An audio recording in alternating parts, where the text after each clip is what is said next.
ਸਾਥੀਓ मैं गल करन लगा पंजाब तो चुने जिहड़े 5 नवे राज सभा मैंबर आ उन्हां दी। मैं उड़ीकदा सीगा कि 92 MLA दे विचों किसे दा इनकलाब जागूगा जिहड़ा वोटां पैण तो पहिलां ते सरकार बनन तो पहिलां सीगा उन्हां दे अंदर। मैं सोचदा सीगा कि किसे अंदरला शहीदे आजम सार भगत सिंह जागेगा जिहदा नाम लै लै के जिहदियां सौहां खा खा के तुहाडी सरकार जिहड़ी होंद दे विच आई आ। पर बदकिस्मती है तुसी सब ने भगत सिंह दी ओह हालत कर दित्ती कि ओहदा इनकलाब केवल अज बुत्तां दे विच किताबां दे विच ते भाषणां दे विच ही नज़र आउंदा। किसे इंसान दे अंदर ओहदा जिहड़ा जज्बा नज़र ही नहीं आ रहा। मैं जे दो लैना कह लवां कि समय दी लोड़ है जां समय दे अनुसार बैठा है, इत्थे हर आदमी विकण लई तैयार बैठा है। हर इंसान है घर भोगणी दा आदी। केवल शहीद भगत सिंह ही अज भी चौंक दे विचकार बैठा है। 91 दा ते मैनूं पता नहीं, पर एक तो मैनूं बहुत ज़्यादा आस सीगी कि जे वो अपने मुख मंत्री दा चेहरा लानण लई अड़ सकदा सीगा ते फिर वो पंजाब दे हक बचाउण लई भी पंजाब लई लड़ सकदा सीगा।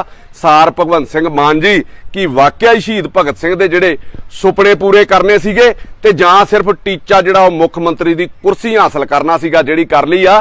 शहीद भगत सिंह तां देश दे हक्कां लई लड़दा लड़दा अपनी जान वार गया ते तुसीं ओह हक उन्हां लोकां दी झोली विच पा दित्ते जिन्हां दा शहीद भगत सिंह दी सोच दे नाल कोई थौ वास्ता भी नहींगा। शहीद भगत सिंह दी जन्म तरीक याद रखण नालों ओहदी सोच जिहड़ी याद रखनी वो ज़्यादा जरूरी है। ओहदी सोच दे उत्ते पहरा देना वो ज़्यादा जरूरी है। शहीद भगत सिंह दी सोच तो यह सीगी कि उन्हें लाहौर दे खालसा हाई स्कूल दे विच जिन्ना क मैं पढ़िया, मैं तुहाडे जिन्ना ज्ञान नहीं हासिल किया पर जिन्ना क गाए बगाए मैं पढ़दा रहिना ते इन्ना क मैं पढ़िया कि शहीद भगत सिंह दी सोच तो यह सीगी उन्हें लाहौर दे खालसा हाई स्कूल दे विच दाखला लैणों ही ना कर दित्ती सी क्योंकि वो स्कूल दे अधिकारियों की जिहड़ी वफादारी सीगी वो बाहरी व्यक्तियों ते अंग्रेज़ों के प्रति सी। ਇਹਦੇ बदले उन्हें DAV हाई स्कूल दे विच दाखला लिया सीगा जिन्हों अंग्रेज उस वेले राज विरोधी सरगर्मियां दी नर्सरी कहंदे सीगे। ਇਹ ਉਹਦੀ सोच सीगी ते तुसी पंजाब दे हक जिहड़े बाहर देण लग्गिया सिर ही सुੱਟ लिया, अपना सिर ही थल्ले कर लिया। तुसी जे तुहानूं CM ऐलानण लई ऑनलाइन वोटिंग हो सकती सी फिर पंजाब दे 5 राज सभा मैंबर जिहड़े चुन लई उन्हां लई वोटिंग क्यों नहीं कराई गई? इस ते भी लोकां दी राय लैनी बहुत ज़्यादा जरूरी सीगी। एक गल ते मान साहब मैं मानदा कि जिहड़े 5 मैंबर तुसी चुने आ वो चुने संविधान दे अनुसार ने। संविधान साडा कहंदा कि देश दे किसी भी व्यक्ति नूं देश दे किसी कोने चों भी देश दा वोटर बंदा होना चाहिदा वा, उन्नू राज सभा दा मैंबर जिहड़ा चुनिया जा सकदा वा। संविधान दी जिहड़ी तुसी सौं खाधी सी उन्नू पूरी ठीक निभाया, वो सौं तुसी ठीक ठाक निभाई आ।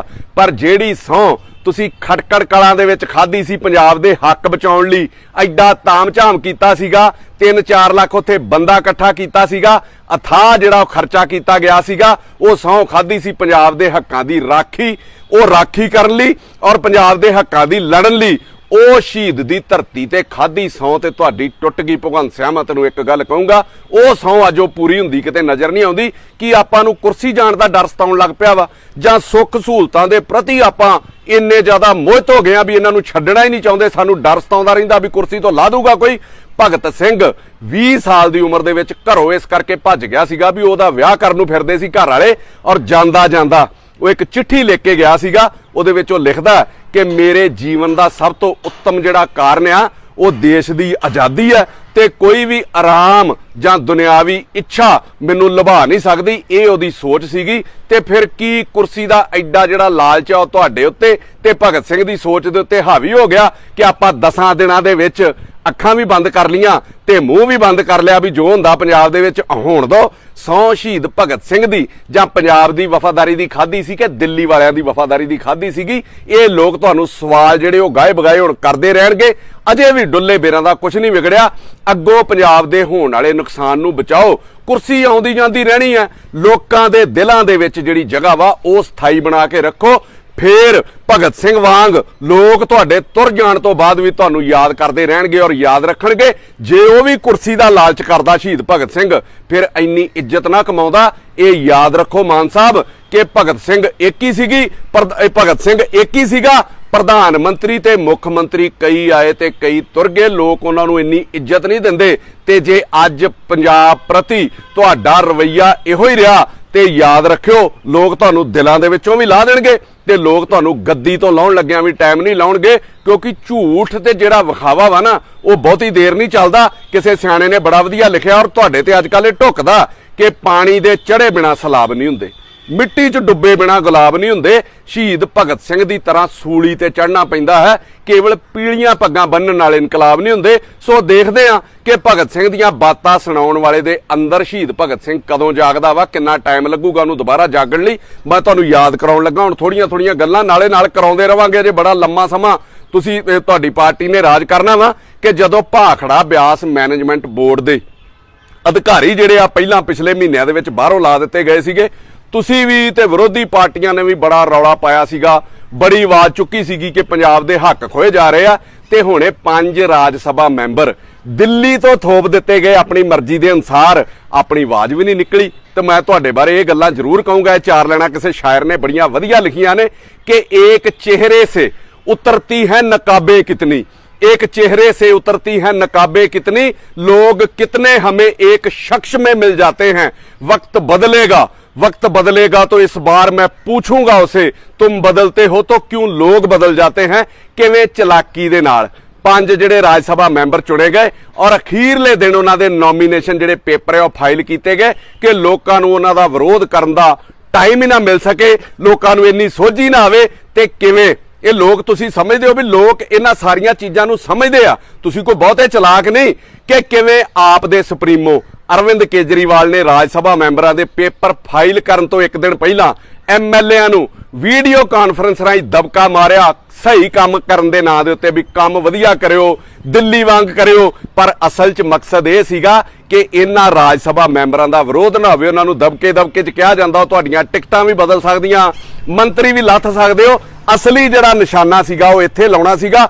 ਔਰ ਉਸ ਤੋਂ ਬਾਅਦ ਜਦੋਂ ਨਾਂ ਪੇਸ਼ ਕੀਤੇ ਗਏ ਤੇ ਇਹਨਾਂ ਬਾਨਿਆਂ ਦੇ ਵਿੱਚੋਂ ਕੁਸਕਿਆ ਵੀ ਕੋਈ ਨਹੀਂ, ਕਿਉਂਕਿ ਪਹਿਲੇ ਦਿਨ ਹੀ ਉਹਨਾਂ ਨੂੰ ਗੱਲਾਂ 'ਚ ਦਬਕੇ ਵੱਜ ਚੁੱਕੇ ਸੀਗੇ ਕਿ ਜੋ ਹੋਣਾ ਦਿੱਲੀ ਤੋਂ ਹੋਣਾ ਵਾ। ਇੱਥੇ ਮੈਂ ਇੱਕ ਗੱਲ ਦੱਸ ਦਵਾਂ, ਮੈਂ ਅਕਸਰ ਇਹ ਕਹਿੰਦਾ ਨਾ ਕਿ ਸਾਡੇ ਕੋਲ ਕਿਸੇ ਨੂੰ ਚੁਣਨ ਦਾ ਅਧਿਕਾਰ ਹੈ। ਤੁਸੀਂ ਵੀ ਸੁਣ ਲਓ ਤੇ ਲੋਕ ਵੀ ਸੁਣ ਲੈਣ, ਲਾਉਣ ਦਾ ਅਧਿਕਾਰ ਸਾਡੇ ਕੋਲ ਨਹੀਂ ਹੈਗਾ। 5 ਸਾਲ ਲੋਕਾਂ ਨੂੰ ਝੱਲਣਾ ਪੈਂਦਾ, ਭਾਵੇਂ ਉਹ ਗਲਤ ਹੋਵੇ ਤੇ ਭਾਵੇਂ ਉਹ ਠੀਕ ਹੋਵੇ। ਪਰ ਤੁਸੀਂ ਇੱਕ ਗੱਲ ਯਾਦ ਰੱਖਿਓ, ਭਗਵੰਤ ਤੇ ਕੇਜਰੀਵਾਲ ਜੀ, ਪਬਲਿਕ ਕਰ ਕੁਛ ਨਹੀਂ ਸਕਦੀ ਪਰ ਦਿਲ ਤੇ ਨੋਟ ਕਰ ਲੈਂਦੀ ਆ। ਤੇ ਜਦੋਂ ਪਬਲਿਕ ਦੇ ਦਿਲ ਨੂੰ ਠੇਸ ਵੱਜਦੀ ਆ ਨਾ ਤੇ ਫਿਰ ਇਹੋ ਜਿਹਾ ਬਦਲਾਵ ਆਉਂਦਾ ਜਿਵੇਂ ਇਹ ਬਦਲਾਵ ਆਇਆ ਵਾ। ਪਬਲਿਕ ਦੀ ਯਾਦਾਸ਼ਤ ਕਮਜ਼ੋਰ ਦਾ ਭੁਲੇਖਾ ਬਾਦਲਾਂ ਨੂੰ ਤੇ ਕਾਂਗਰਸੀਆਂ ਨੂੰ ਵੀ ਸੀ ਕਿ ਪਬਲਿਕ ਦੇ ਲਾਸਟ 'ਚ ਕੰਮ ਕਰੋ ਤੇ ਯਾਦ ਰੱਖਦੇ ਆ। ਸੋ ਇਹ ਭੁਲੇਖਾ ਕਿਤੇ ਤੁਸੀਂ ਵੀ ਨਾ ਪਾ ਲਿਓ, ਲੋਕ ਤੁਹਾਨੂੰ ਮੂੰਹ ਮੂੰਹ ਸੁੱਟ ਦੇਣਗੇ। ਸੋ ਜਨਤਾ ਦੀਆਂ ਭਾਵਨਾਵਾਂ ਦਾ ਖਿਆਲ ਰੱਖੋ, ਉਹਨਾਂ ਦਾ ਇਹ ਹਾਲ ਨਾ ਕਰੋ ਕਿ ਉਹਨਾਂ ਲੋਕਾਂ ਨੇ ਤੁਹਾਨੂੰ ਕੁਰਸੀ ਦਿੱਤੀ ਆ ਤੇ ਹੁਣ ਜਨਤਾ ਦੀਆਂ ਭਾਵਨਾਵਾਂ ਦੀ ਕੋਈ ਕਦਰ ਹੀ ਨਹੀਂ। ਕਿ ਜਿਵੇਂ वो जिसने आंख अता की है देखने के लिए, वो जिसने आंख अता की है देखने के लिए, उसी को छोड़कर सब कुछ दिखाई देता है। लोकां नूं छड्ड के अज तुहानूं दिल्ली वाले नज़र आउंदे और जबरदस्ती दे फैसले जिहड़े तुसीं इन्हां दे उत्ते थोप रहे हो, इन्हां चीज़ां तो तुहानूं गरेज करना चाहिदा। मैं सारे एमएलए नूं कहना चाहुंदा, भावें दिल्ली तो डिकटेट होवो, भावें दिल्ली तो हदायतां लवो, दिल्ली दी तर्ज दे उत्ते काम करो, जो दिल्ली वाले तुहानूं कहिंदे आ करो। पर जिथे पंजाब दे हक्कां दी गल आ उहदे उत्ते पहरा दिओ, उन्हां लई लड़ो। और दिल्ली वालियां नूं भी चाहीदा कि पंजाब ने तुहानूं इह सत्ता दित्ती आ, जिहड़ी पूਰਨ सत्ता तुहानूं मिली है, और पंजाब दे हक ना मारो। और मैं एमएलए नूं कहना, गूंगे ते अन्ने ना बनो, गूंगे अन्ने बोले आपां सारा कुछ ही बन गए आ, किसी दे खिलाफ कोई बोल ही नहीं रहे। जो मर्जी तुहाडे उत्ते एड्डी वड्डी मेजोरिटी आई है तां हंकार ना करो। हुण मैं सार भगवंत सिंह हुणां नूं पुछदा कि 5 मैंबर राज सभा लई पंजाब तो चुने गए आ। 5 ਮੈਂਬਰਾਂ ਦੇ ਵਿੱਚ ਕਿਸੇ ਇੱਕ ਮੈਂਬਰ ਦੀ ਕੋਈ ਇੱਕ ਸਟੇਟਮੈਂਟ, ਕੋਈ ਇੱਕ ਐਕਟੀਵਿਟੀ ਦਿਖਾ ਦਿਓ ਜਿਹਦੇ ਚੋਂ ਪੰਜਾਬ ਲਈ ਖੜਿਆ ਤੇ ਪੰਜਾਬ ਲਈ ਲੜਿਆ ਹੋਵੇ, ਸਮੇਤ ਸਰਦਾਰ ਹਰਭਜਨ ਸਿੰਘ ਦੇ। ਸਗੋਂ ਇੱਕ ਮੈਂਬਰ ਤੇ ਬਹੁਤ ਉਲਟ ਬੋਲਦਾ ਰਿਹਾ ਤੁਹਾਡਾ ਰਾਘਵ ਚੱਡਾ, ਜਦੋਂ ਪਰਾਲੀ ਵਾਲਾ ਮਸਲਾ ਸੀਗਾ। ਹਰਭਜਨ ਸਿੰਘ, ਮੈਂ ਤੁਹਾਨੂੰ ਕਹਿ ਰਿਹਾ ਕਿ ਇੱਕ ਬੰਦਾ ਹਰਭਜਨ ਸਿੰਘ ਨੇ ਖੇਡਿਆ ਵਧੀਆ ਵਾ, ਚਲੋ ਉਹਦੀ ਮਤਲਬ ਮੈਂ ਇਹ ਸੋਚ ਸਕਦੇ ਹਾਂ ਕਿ ਸਾਡੇ ਸੂਬੇ ਦਾ ਵਧੀਆ ਪਲੇਅਰ ਆ, ਪਰ ਤੁਸੀਂ ਉਹਨੂੰ ਚੁਣਿਆ ਕਿਉਂ? ਮੈਂ ਇੱਥੇ ਵੀ ਇਹ ਗੱਲ ਸਾਫ਼ ਕਰ ਦਵਾਂ ਕਿ ਇੱਕ ਪੱਗ ਵਾਲਾ ਬੰਦਾ ਤੁਹਾਨੂੰ ਬਹੁਤ ਜ਼ਿਆਦਾ ਜ਼ਰੂਰੀ ਚਾਹੀਦਾ ਸੀਗਾ ਲੋਕਾਂ ਦੀਆਂ ਅੱਖਾਂ 'ਚ ਘੱਟਾ ਪਾਉਣ ਨੂੰ, ਕਿਉਂਕਿ ਇਸ ਸੂਬੇ 'ਚ, ਇਸ ਦੇਸ਼ 'ਚ ਬੰਦੇ ਦੀ ਕਾਬਲੀਅਤ ਨਾਲੋਂ ਉਹਦੀ ਜਾਤ ਪਾਤ ਤੇ ਧਰਮ ਜਿਹੜਾ ਉਹ ਬਹੁਤ ਜ਼ਿਆਦਾ ਹਾਵੀ ਆ ਸਾਡੀ ਸਿਆਸਤ ਦੇ ਉੱਤੇ, ਸਾਡੇ ਲੋਕਾਂ ਦੀ ਮਾਨਸਿਕਤਾ ਦੇ ਉੱਤੇ। ਹਰਭਜਨ ਸਿੰਘ ਨੂੰ ਵੀ ਮੈਂ ਕਹਿਣਾ ਚਾਹੁੰਦਾ ਕਿ ਰਾਜ ਸਭਾ ਦੇ ਵਿੱਚ ਉਹ ਇੱਕ ਪ੍ਰਾਈਮ ਪੋਸਟ ਆ ਜਿਹੜੀ ਲੋਕਾਂ ਨੂੰ ਮਿਲਦੀ ਆ। ਲੋਕ ਮਰ ਜਾਂਦੇ ਉਹ ਕੁਰਸੀ ਲੈਣ ਲਈ, ਉੱਥੋਂ ਤੱਕ ਪਹੁੰਚਣ ਲਈ। ਲੋਕਾਂ ਦੀਆਂ ਮਤਲਬ ਉਮਰ ਲੰਘ ਜਾਂਦੀ ਆ, ਤੇਰੇ ਕੋਲ ਐਡਾ ਵੱਡਾ ਸਨਮਾਨ ਤੇ ਅਹੁਦਾ ਲੈਣ ਲਈ, ਉਹਦਾ ਸਰਟੀਫਿਕੇਟ ਲੈਣ ਲਈ ਵੀ ਟਾਈਮ ਨਹੀਂ ਸੀਗਾ, ਤੇ ਪੰਜਾਬ ਦੇ ਹੱਕਾਂ ਲਈ ਤੁਸੀਂ ਟਾਈਮ ਕਿੱਥੋਂ ਕੱਢੋਗੇ? ਪੰਜਾਬ ਲਈ ਤੁਸੀਂ ਕਿੱਥੋਂ ਲੜੋਗੇ? ਅੱਜ ਤੱਕ ਵੀ ਤੁਸੀਂ ਖੇਡਿਆ ਵਧੀਆ, ਮੈਂ ਤੁਹਾਡੀ ਕਦਰ ਕਰਦਾ, ਪਰ ਪੰਜਾਬ ਦੇ ਹੱਕਾਂ ਲਈ ਤੁਸੀਂ ਕਦੀ ਨਹੀਂ ਬੋਲੇ, ਚਾਹੇ ਪੰਜਾਬ ਦਾ ਕੋਈ ਵੀ ਮਸਲਾ ਹੋਵੇ।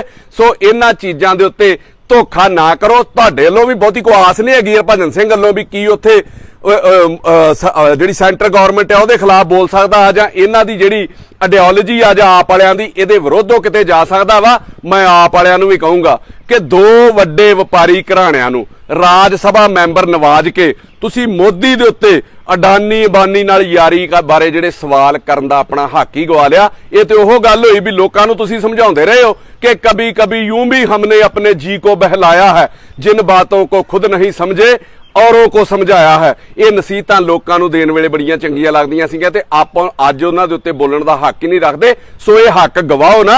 ਪੰਜਾਬ ਦੇ ਪ੍ਰਤੀ ਜਿਹੜੀ ਤੁਹਾਡੀ ਸੁਹਿਰਦਤਾ ਵਾ, ਜਿਹੜੀ ਵਫਾਦਾਰੀ, ਉਹਨੂੰ ਕਾਇਮ ਰੱਖੋ। ਲੋਕਾਂ 'ਚ ਤੇ ਇਹ ਵੀ ਖੁੰਡ ਚਰਚਾ ਵਾ ਕਿ ਦੋਵੇਂ ਵਪਾਰੀਆਂ ਕੋਲੋਂ ਪਾਰਟੀ ਫੰਡ ਦੇ ਨਾਂ ਦੇ ਉੱਤੇ ਮੋਟੀ ਰਕਮ ਜਿਹੜੀ ਵਸੂਲ ਕੀਤੀ ਗਈ ਆ।